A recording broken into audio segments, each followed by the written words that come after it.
Good evening and welcome to News 24 English Bulletin. This is Sherina Wahid. Those were the headlines. Now the details. Prime Minister Sheikh Hasina today reiterated her call to work together in growing more food, bringing every inch of lands under cultivation to protect Bangladesh from the possible global famine or food crisis against the backdrop of the Russia-Ukraine war. The Prime Minister was addressing a function marking the World Food Day organized by the Agriculture Ministry at the Osmani Memorial Auditorium in the capital.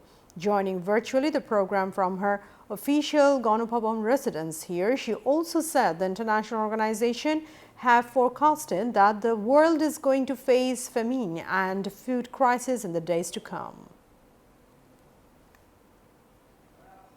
Ukraine যুদ্ধের পরে পরিবহন এবং খাদ্য প্রাপ্তিতে যে সমস্যা বিশ্বব্যাপী দেখা দিয়েছে এই সমস্যা থেকে বাংলাদেশকে মুক্ত রাখতে হবে কারণ আপনারা দেখেছেন যে আন্তর্জাতিক সংস্থাগুলি আজকে বলছে যে বিশ্বে দুর্ভিক্ষ দেখা দেবে খাদ্যের অভাব দেখা দেবে তা আমাদের বাংলাদেশের জন্য কোনো রকম খাদ্য অভাব দেখা না দেয় তার জন্য এখন থেকে সকলকে সচেতন হতে হবে যার যতটুকু সামর্থ্য আছে যে জমি আছে সবাই সেখানে কিছু উৎপাদন করেন তাহলে বাংলাদেশে কোনোদিন আর খাদ্যের দুর্ভিক্ষ হবে না বিশ্বব্যাপী যদি দুর্ভিক্ষ হয় এবং বাংলাদেশ যাতে খাদ্য যোগান দিতে পারে সেই ব্যবস্থাটাই আমাদের করতে হবে Trading Corporation of Bangladesh (TCB) started selling essential commodities at subsidized prices for the month of October today.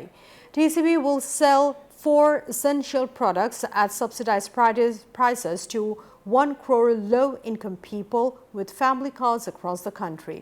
During the sales, a cardholder can buy a maximum of 2 liters of soybean oil, 2 kilograms of lentils, 1 kilogram of sugar and 2 kilos of onions. Cardholders will be able to purchase the products from TCB-appointed dealer shops or designated sale points. Meanwhile, consumers demand an increase in the number of products.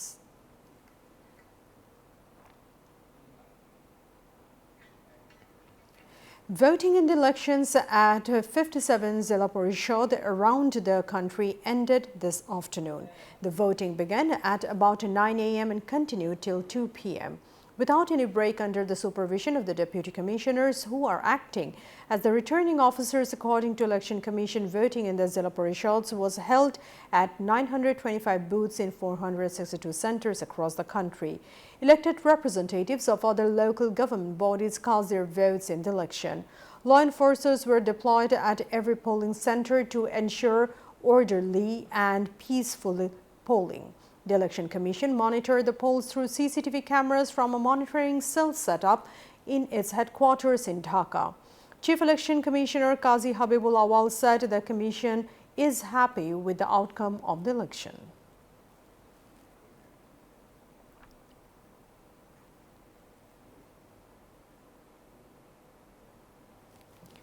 The government is expecting Rohingya repatriation to begin by the end of the current year. Home Minister Asaduzzaman Khan Kamal said Rohingya repatriation is the main challenge to the government right now. He stated that the repatriation of Rohingya to Myanmar would start soon. Experts said that it will have to be ensured that if the repatriation begins, the process should not only be for eye-washing. Haji Hassan al-Bolkiah, the Sultan of Brunei Darussalam, left Dhaka for his country via a special flight on Monday morning. Foreign Minister A.K. Abdul Momen saw him off at Dhaka airport. He also handed over an album to the Sultan containing photos of his 2-day state visit that ended Sunday evening. The Sultan arrived here on Saturday afternoon and held meetings with President Abdul Hamid and Prime Minister Sheikh Hasina on Saturday and Sunday, respectively. The two countries signed 4 bilateral cooperation documents, including a Memorandum of Understanding (MOU) and energy cooperation after his official talks with Prime Minister on Sunday.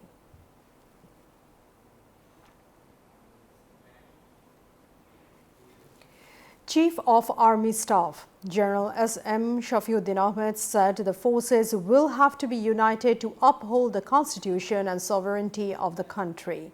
Shafiuddin made the call for the flag-raising ceremony of the 7th Padutik Division in Borishal. He said Bangladesh Army is the symbol of trust and reliability to the people. Every member of the force will have to ensure social responsibility along with religious integrity. He also pledged that Bangladesh military would become the top army force in the world.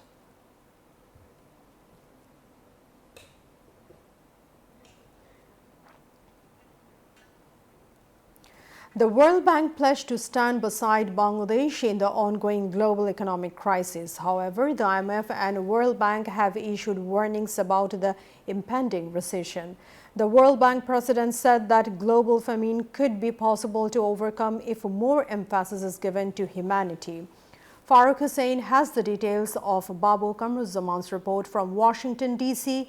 on the closing day conference. The week-long annual conference of the IMF and the World Bank ended. On the closing day, the global economic recession and the food crisis were the main topics on the agenda. The World Bank forecasted a decrease in GDP across the globe in 2023. The World Bank's economic outlook forecast a GDP downfall in the giant economic countries. On the closing day, the World Bank once again warned the upcoming economic global crisis. The development partners also expressed hope the crisis was possible to overcome if all the stakeholders worked united with humanity. Innovation, new uses for existing assets, workers using their skills in new ways, and a reset on excessive debt burdens. We will continue to work toward broad-based growth that reduces poverty and lifts all countries and all people with improvements in global public goods. To overcome the economic and food crisis, global financial organizations advised both developing and developed countries to reform their financial and monetary policies. At the annual conference, Bangladesh becomes an agenda item to be discussed. The World Bank Vice President assured Bangladesh that they would be beside Bangladesh in the ongoing crisis. And so the bank, as the premier development institution, is looking at how we can support countries. Already the bank has put in place $170 million US dollars. Bangladesh has been is a beneficiary of this. The World Bank and the IMF pledged to disburse $170 billion in assistance around the globe. They also promised to pay a $5 billion budget support loan to Bangladesh. Farooq Hussain, News 24. Dilip Mahalanobis is a pioneer in oral rehydration therapy who saved thousands of lives from a cholera outbreak at a refugee relief camp during Bangladesh Liberation War in 1971, passed away at a private hospital in Kolkata on Sunday. He was suffering from a lung infection and other old age ailments.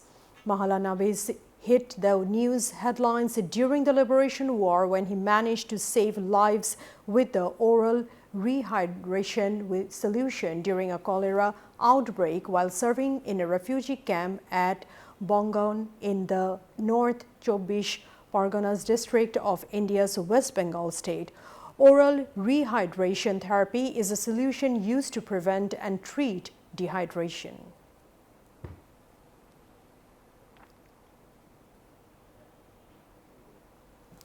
Voting for the Indian Congress presidential elections has ended. Congress veterans Shashi Tharoor and Mallikarjun Kharge face off in a crucial election for the post of the party's president. On Monday, over 9,000 Congress delegates voted to choose the party's 37th president since independence. The winner of the poll, happening for the sixth time in the grand old party's 137-year history, will succeed current chief Sonia Gandhi. Both Tharoor and Kharge have been actively campaigning across several states where they met with Congress delegates. Results will be declared on October 19. Bangladesh suffered a 63-run defeat against Afghanistan in their first warm-up game ahead of the ICC 2020 World Cup. The Tigers could only mastered 98 for 9 in their 20 overs, chasing 169 at the Allan Border Field in Brisbane. Australia on Monday, earlier opting to bat first. Afghanistan only reached 67 for 2 at the halfway point of the innings. But in the last 4 overs, Afghanistan scored 48 runs. Bangladesh will play another warm-up game on October 19 against South Africa. Bangladesh will begin the World Cup campaign on 24 October against the runners-up of Group A. That's all from the newsroom today. Thank you for watching News 24. Please stay with us.